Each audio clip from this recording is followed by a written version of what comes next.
Hi, welcome to the show. We had planned to do this show in late February, and there was some intervention there with a bad pandemic, and we thought, well, maybe we would do it in June, and that didn't work either. And so we're going ahead.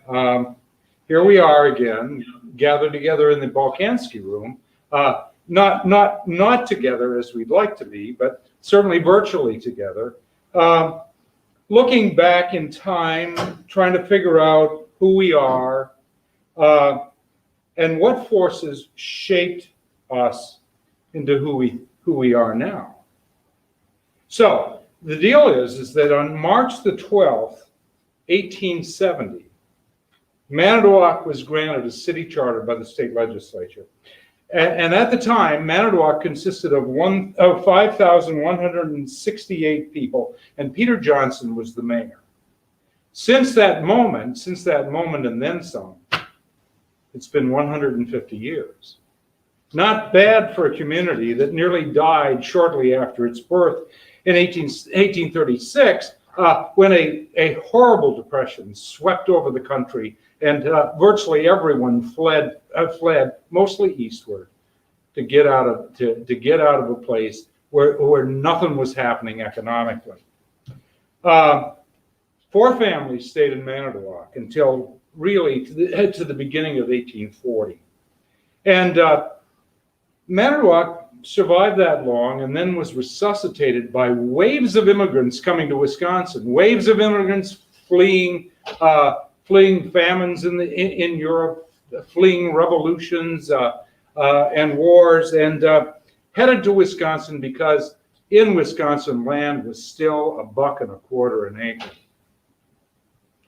And so Wisconsin at the time, between 1840 and 1850, increased from a population of 30,000 people to a population of 305,000 people.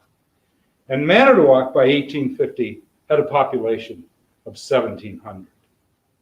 Well, that was enough. That was enough to start a community. But it was a community that didn't have much definition, of course.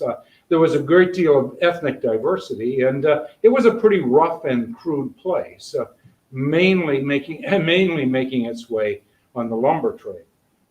But Manodark began to take on a discernible character and a beginning of a collective identity in 1851, because in 1851, William Wallace Bates came to town with his wife and his father and started a shipyard. And the shipyard was located right where the farmers market is now located, down a ways from the 8th Street Bridge, which in those days wasn't a lift bridge, and nothing really of any size could go upriver or downriver. So Bates was a kind of strange guy to end up here. He was born in Nova Scotia. The family moved to New Brunswick, and then to Maine. And in Maine, his father, Stephen, started a shipyard. And at age 12, William Wallace Bates, of course, named after the great Scottish national hero who is portrayed in the movie Braveheart. William Wallace Bates quit school after the 8th grade, at 12 years old, went to work in his father's shipyard, and landed in Manodark at age 24, a very skilled and creative shipwright. In Manodark at the time, there wasn't much happening except for in the 3 large sawmills that were located on the south side of the river between the 10th Street Bridge and the lake. Well, Bates established a shipyard. Bates, as I said, was a master shipbuilder. And in December of 1851, the very first year he was here, he laid out a design for a ship on the ground in the shipyard, which was covered with snow. And in April was always like the time when Manodark came back to life. The ice was out of the river. The ships could come and go. And in April, the Bates shipyard launched and christened the Challenge. The Challenge was an odd ship in some remarkable ways. It was long. It was beautiful. And it was, according to debates, a whole new kind of schooner. He called it a clipper schooner. And the schooners in those days were really the semi-trucks of the maritime trade. And the market for everything in those days was Chicago, which was exploding in size and in its development, and needed lumber and potatoes and grain and everything to sustain an expanding metropolis. And that all came from the Lake Michigan hinterland, and it was all carried to Chicago on schooners. So the Bates moved here because there was a market for what they made. And the Challenge, this clipper ship, was 75 feet long, narrow, with a sharp bow that enabled it to knife through waves rather than plowing into them. In addition to that, it had a retractable centerboard, which could be lifted up or let down, and it was a unique feature which kept the ship on a straight course. That enhanced its speed and very much eliminated the possibility of capsizing. And the other thing it did is it allowed the schooner to have access to shallow harbors, of which there were a great many on Lake Michigan. But above all else, the Challenge was amazingly fast and could make the run from Manodark to Sheboygan in 70 minutes. Well, after that, the Bates Yard made 4 more clipper schooners. And then in 1854, the design reached its culmination in the creation of the Clipper City. The Clipper City was 100 feet long, weighed 126 tons, and could sail from Manitowoc, to Chicago in 13 hours, which in those days was like breaking the sound barrier. It was, in fact, the fastest, most magnificent ship in all the Great Lakes. And it became, Manitowoc adopted the nickname, the Clipper City. So the ship came before, the nickname for the town. Well, doing all this, Bates became well known as, had a great reputation for being a real genius in doing this stuff. And his ships were in very high demand, and the work that he did and the reputation the town got, became really amazing, and that drew other shipbuilders to Manitowoc. Elias Sorensen, Handsome Rand, and James Harbridge all came to Manitowoc with carpenters and shipwrights and caulkers and set up shipyards. And by 1855, Manitowoc was the most famous, the most important shipbuilding center on Lake Michigan.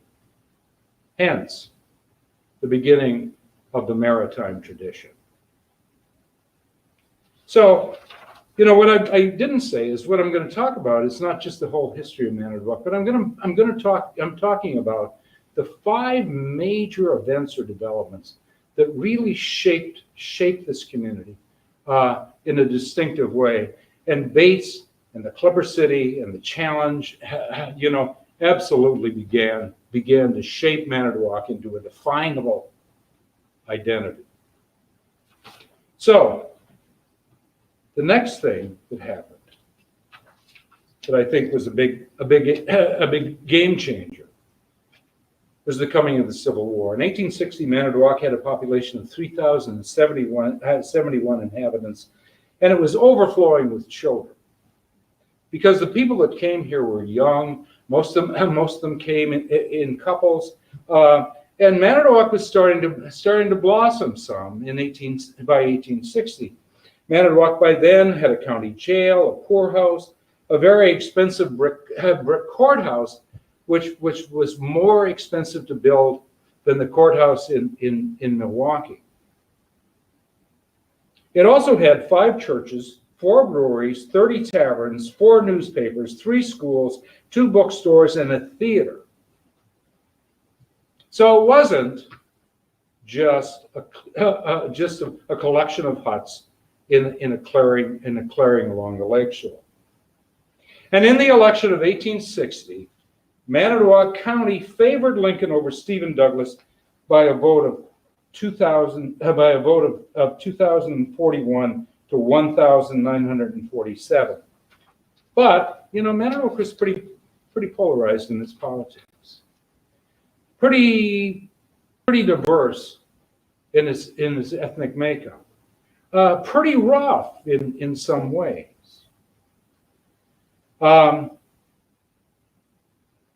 So, just to reflect the diversity, by 1860, the fact is that Wisconsin had more foreign-born residents than any state in the Union, including Massachusetts and New York, in terms of proportions.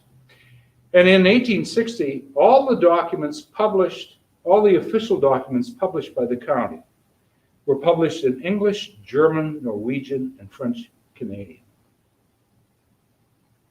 Well, it was a nice place to live. The lumber business was doing well. The shipyards were booming. And then on Wednesday afternoon of April 17th, 1861, news arrived from the South that South Carolina had fired upon Fort Sumter, and everyone knew that was the beginning of the war. In fact, by the time the news reached Manodark, the war had already really begun, and Lincoln had called for volunteers to join the army to end the war rapidly. So the news arrived on April 17th. It was the talk of the whole town. Very little else was happening. Work was suspended. And the night of April the 18th, there was a huge meeting in the courthouse. Hundreds of people attended. They were packed in, and there was a lot of vociferous rhetoric. And out of that meeting came a company, an infantry company, of volunteers from Manodark. Young boys, a couple of them had 14 and 15. Older men in their mid and late 40s, but the average age was about 23. And that company, which was then called the Manodark County Guards, and eventually became Company A of the 5th Wisconsin Regiment. That company drilled without weapons or uniforms in Union Park.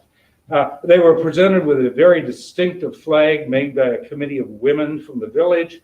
The white in the flag was cloth that had been intended for a wedding dress, but the would-be bride gave it up so the boys would have a good flag with good white bands in it.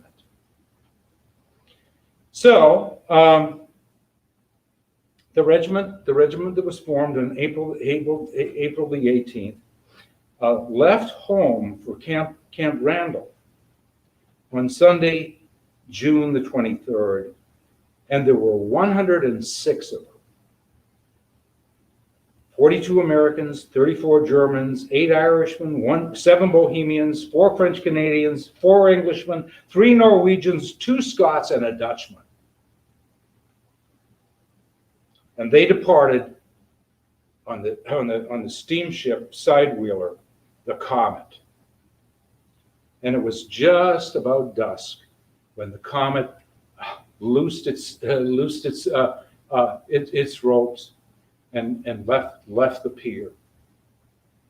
And the whole event was a very stirring, very sad but proud gathering of not only people from the town. Everybody from the town was there, lined up on the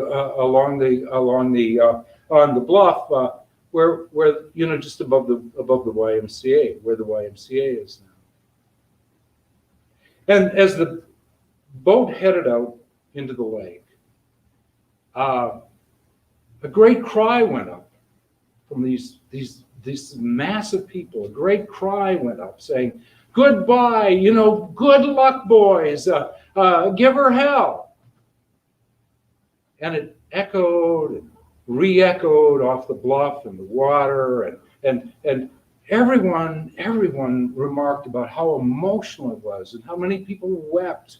And as the comet, went was a few hundred yards out and turned south, the boys on board began to sing, and that just broke everyone up. So what we have here is a sense of common cause, a sense that we're all in this together, and that feeling was reinforced and actually amplified over a year later, when Captain George Waldo died in the war. Waldo was a young lawyer. There's a pretty good article in it by Amy Meyer in the newspaper just this week about George Waldo. I wrote an article a long time ago called "The First Full Measure," which is, of course, a play on words from the Gettysburg Address.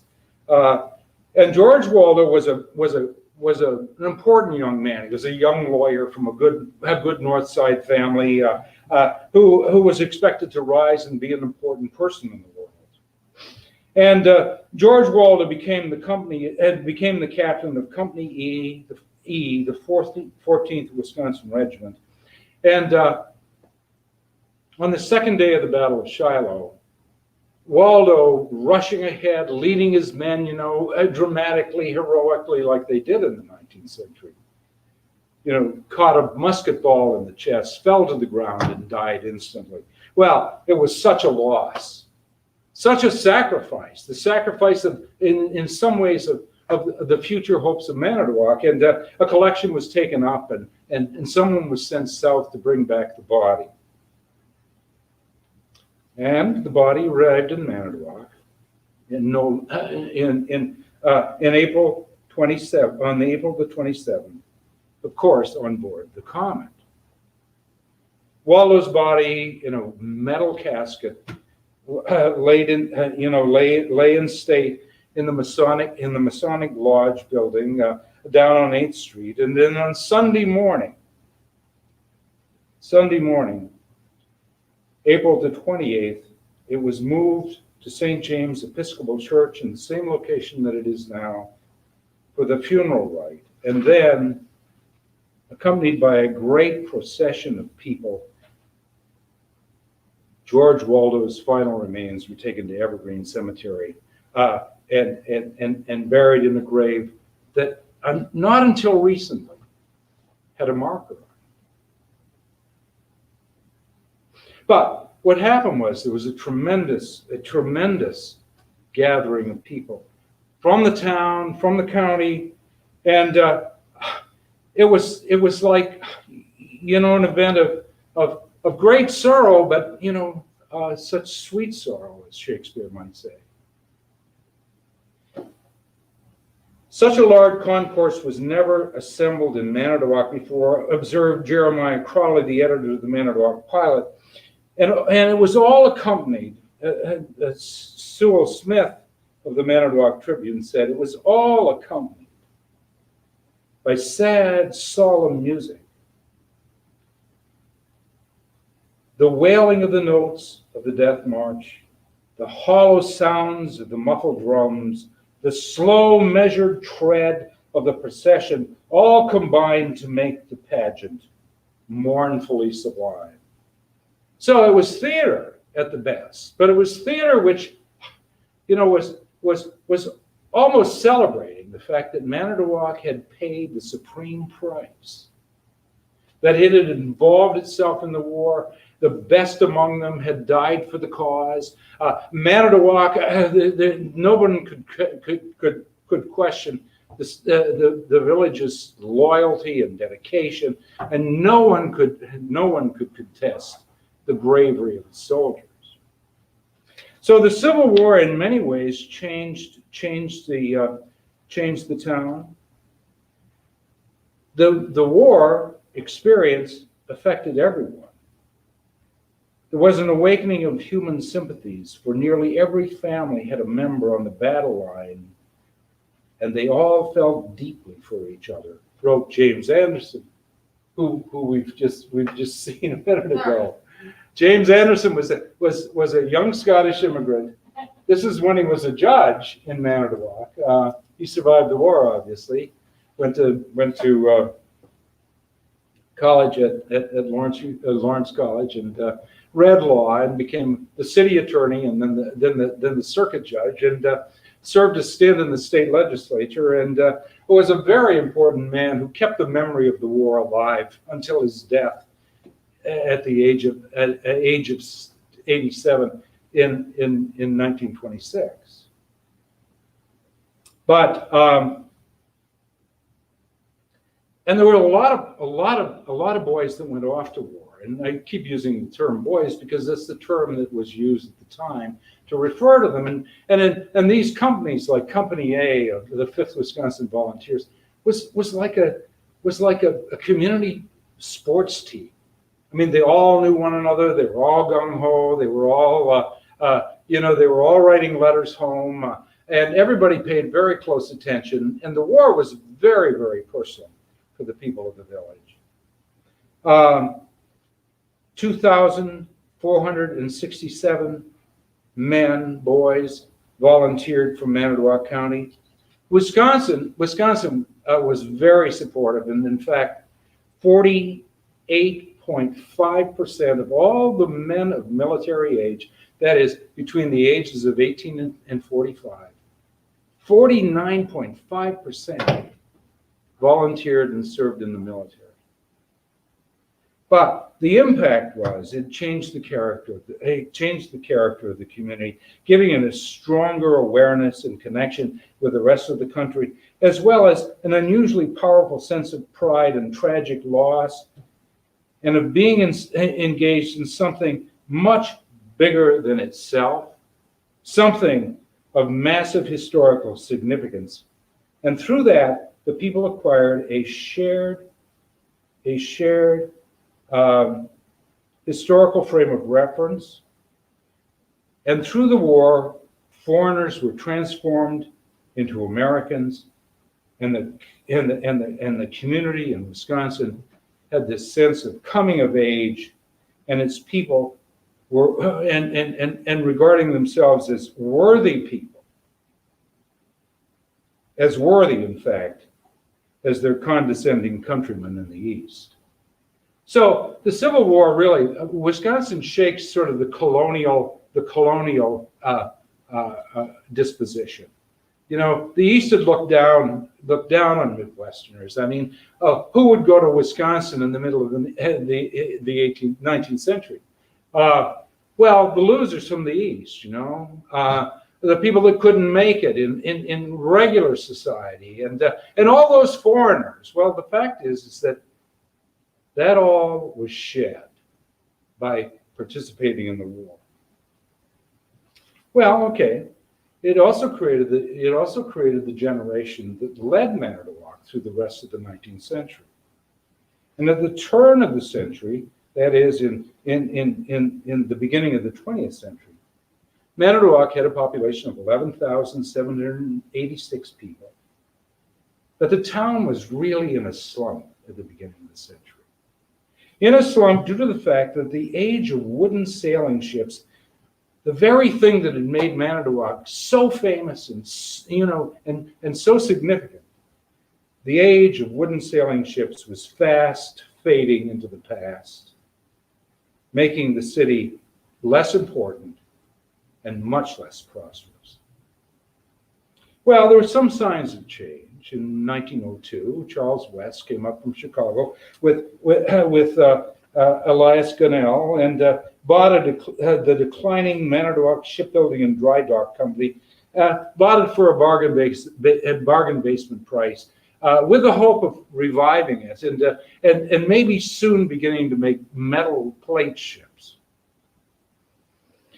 The other signs of something happening was in 1904, a new, rather magnificent Carnegie Library opened in Manodark on North 8th Street. And then in 1906, an impressive domed courthouse was completed on the corner of 8th and Washington. Nevertheless, the growth and the economic development of the city, and it was a city by the way, lagged far behind the other lakeshore communities. Well, in 1905, an explosion in a metaphorical way went off in Manodark when Henry Stolze announced his intention to run for mayor. 1905. Henry Stolze was a complex man. He was compulsive. He was overflowing with nervous energy, and he'd come to town in 1869 at the age of 9 with his family from Germany. His father had a large garden in which he grew crops not for consumption but for the seeds. And so what he did is he packaged and sold seeds and educated all of his 6 children, to as far as he could. And Henry grew up as quite a bright boy, and throughout his entire life was a very well-informed reader. And he graduated from the North Side High School. There were 2 high schools in Manodark at that time. The North Side High School. And he went on to develop very strong opinions, and he made himself a respectable fortune by capitalizing on the growing popularity and commercialization of Christmas. He invented a clip that you could use to clip on candles on Christmas trees, and then went on to have a factory which is just closing now, called the tinsel factory. At least when I first came here, and yet Stolze was a good businessman and made himself a good deal of money. And at the age of 45, he decided to run for mayor. The most remarkable thing, the most distinctive thing about Henry Stolze is that he was a socialist. He was a socialist at a time when socialism was really, really fermenting, especially among the immigrant population of the eastern side of Wisconsin. In fact, in some of the elections that were occurring in the early 20th century, Carl Sandburg, the poet and the biographer of Lincoln, came to Manitowoc to campaign to write for one of the newspapers and to put out pamphlets, extolling the greatness of socialism as the future way for the working class to get ahead.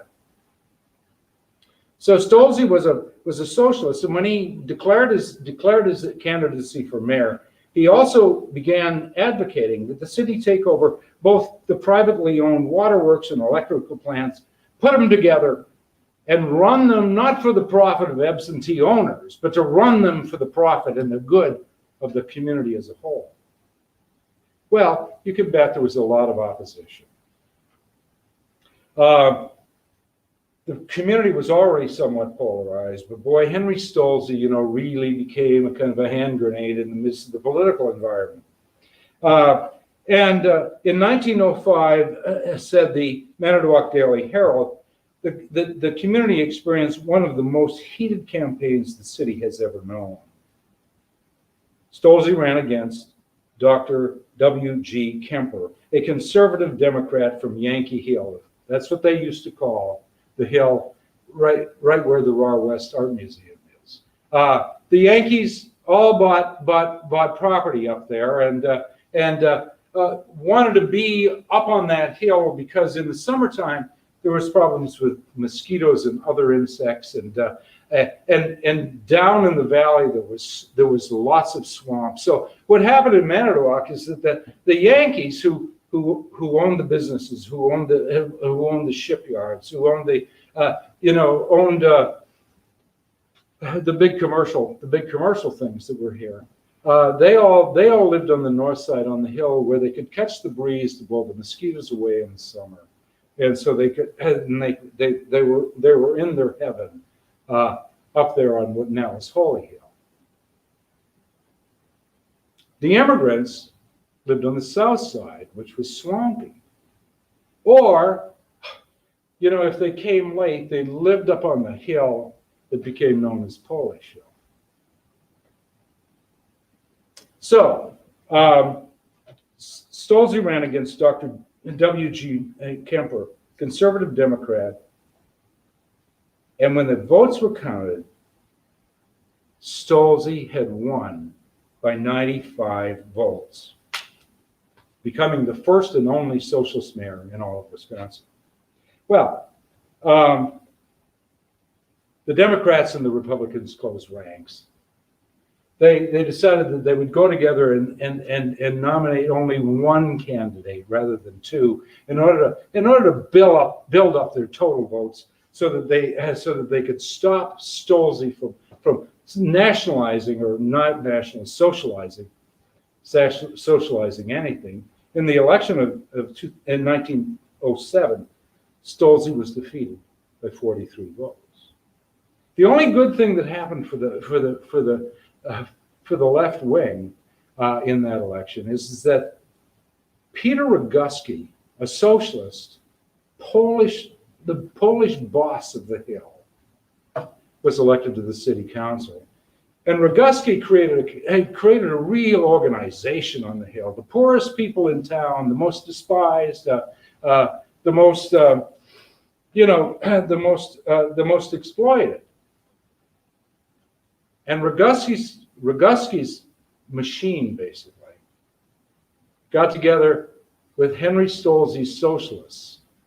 And in the next election, the election of 1911, Stolze was reelected mayor and was reelected 3 times after that. So in his first new term, the city took over the waterworks, bought it from T.L. and Eugene Gray, 2 brothers who were absentee owners who lived in Janesville. They only came here to collect the money. And then after the 1913 election, Henry Stolze was reelected in an election in which he was unopposed. And Henry Schutte, a public-spirited businessman who'd been the mayor of Manodark from 1878 to 1884, graciously bowed to the will of the people and sold his Manodark Electric Light Company to the city for a modest price. After that, in 1915, they consolidated and formed the Manodark Public Utilities. And the first thing they did is they cut the water rates, and then in the second meeting, cut the electrical rates, and at the same time, gave the employees of Manodark Public Utilities a significant raise in pay and reduced their work days from 12 hours to 8 hours. Well, the skeptics, the people living on the other hill, the skeptics thought, well, this is going to be a failure, but au contraire. What happened is that people could now afford electricity. People had electric lights. People had indoor plumbing. And because the rates were so low, especially the electrical rates, businesses that used a lot of electricity, like aluminum, flocked to Manodark to do business at lower prices, at lower costs. And the other thing is that the Manodark Public Utilities gathered in much, much, much more revenue, half to 65% of which was turned over to the city. And that resulted in Manodark having the lowest property taxes in all of Wisconsin. So the lowest rates, the lowest taxes, the growth of industry, producing lots and lots of good family supporting jobs. It was a transformation. It was an economic transformation. And Henry Stolze, in many ways, is the father of Manodark's Industrial Revolution. So, most people around here didn't care if it was called socialists or anything. For most people around here, it was a pragmatic way in which the many, rather than just the privileged few, were on the winning side of the prosperity everyone worked hard to create. and Manodark, was on the map again. So by 1920, it was a real boom town, and then in 1929 things crashed. But by 1939, when Manodark was just pulling itself together and inching its way out of the Great Depression, the clouds of war were gathering over Europe and the Far East. And in an effort to rise with the curve upward of the economy, Charles West proposed in 1939, to the federal government that Manitowoc Shipbuilding should get a contract to build destroyers in preparation for the possibility of war. Well, a delegation was sent to Manodark. Who knew where Manodark was, in the federal government other than the people that were elected to Congress? But a delegation came and inspected the yards and were impressed most with the quality of the workforce.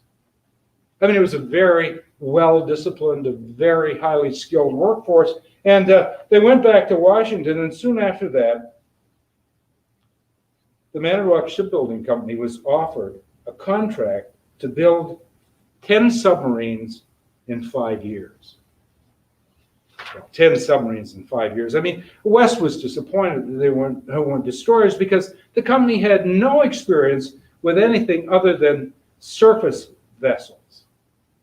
But, a contract is a contract, so he took it, having almost no notion at all of what would be required to build submarines.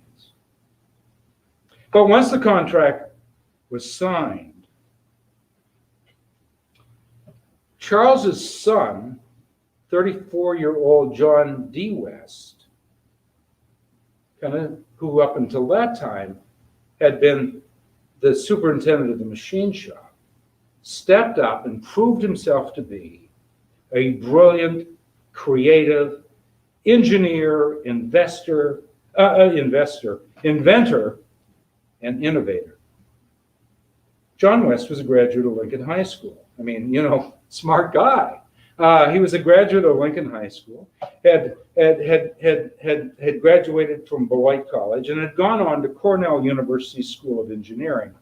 And he had the smarts and he had the education, and he thought he knew how they were going to build submarines. Nobody had ever built submarines here before. So the first thing he did is he retooled the yards, to get the right equipment. And he built a fabrication shop, a large building that could accommodate a 300-foot long vessel. And then, just in his spare time, he invented a crane capable of lifting and precisely putting in place 60-ton submarine sections. Now, the crane was so amazing and so successful that at that time, just shortly after that time, the Navy purchased 9 of them to go to Pearl Harbor that had been attacked by the Japanese. So, in time, he also created a floating dry dock on which the finished submarines could be moved down the Chicago, Illinois, and Mississippi rivers and delivered to the Navy in New Orleans. So he was almost a Leonardo da Vinci in terms of shipbuilding. Well, technology and engineering were really important, but what was also really badly needed was a large skilled labor force. At the time when many men who had worked in the yards, many of the men that lived in Manitowoc had joined the military right after Pearl Harbor. People were enlisting in the military. So it was hard to get men. It was hard to get men, workers. And so West hired 385 women and trained them to be welders and machinists and paid them equal pay for equal work. So, a real progressive. And this is a wonderful picture, I think. These are the women that worked in the shipyards.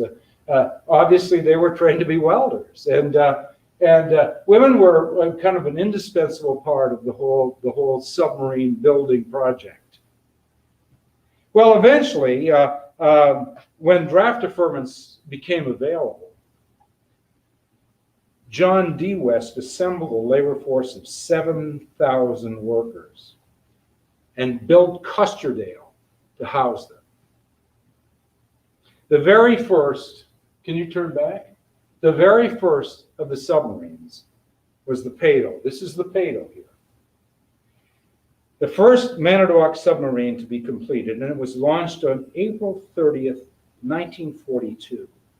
Did I say April 30th? April 30th, 1942, which just happens to be the birthday of Skip Wallen, who did the statue, the Spirit of the River statue. His father ran one of those big cranes in the yards.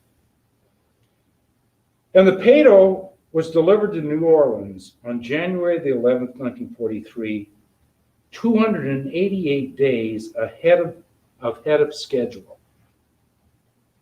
Well, the 9 others were finished and delivered in 2 years. 2 years ahead of, were delivered 2 years ahead of schedule. And $5,200,000 under budget. And it was so amazing that the Navy immediately put an order in for 18 more Manodark submarines. At the same time, the yards were building landing craft, which were tested on the beach north of the city, and tested on the beach north of the city before they were sent off to be used in the D-Day invasion in Normandy. They were budgeted at $100,000 apiece, and the Manodark Company built and delivered them at $65,000. And everything, of course, was ahead of schedule. So my fifth big shaping event was not long after the war. Manodark's place in the world, and a great place it was. I mean, the building of the submarines had made Manodark almost legendary in terms of the skill of its workforce, the brilliance of its engineering, the efficiency of its productive process. But not long after the war ended, Manodark's place in the world was threatened.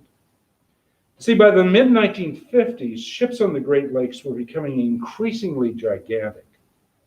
The Edmunds Fitzgerald, for example, was launched in 1959, and it was 729 feet long and was the biggest ship that had ever been on the Great Lakes. The Manodark Company, still in the game, the Manodark Company launched the Edward L. Ryerson in 1960, which measured 730 feet in length, 1 foot longer than the Edmunds Fitzgerald. But the fact is that it was almost impossible to get it out of the yards, get it out of the river. And in fact, banks of the river had to be gouged out, and bridges had to be sort of tilted out in order to get the Ryerson out into the lake. And after the completion of the Ryerson, that was the last big ship ever built here, becoming by the late 1960s, the new ships were exceeding 1,000 feet in length, which was impossible to make in the Manodark shipyards. Contracts dried up, and by 1968, the yards were idle. And in 1972, in order to save the business, John D. West, now at that point the new CEO, was the CEO of the company, moved the entire operation in April and May of of 1972 to Sturgeon Bay. So after 70 years and 400 vessels and 28 submarines,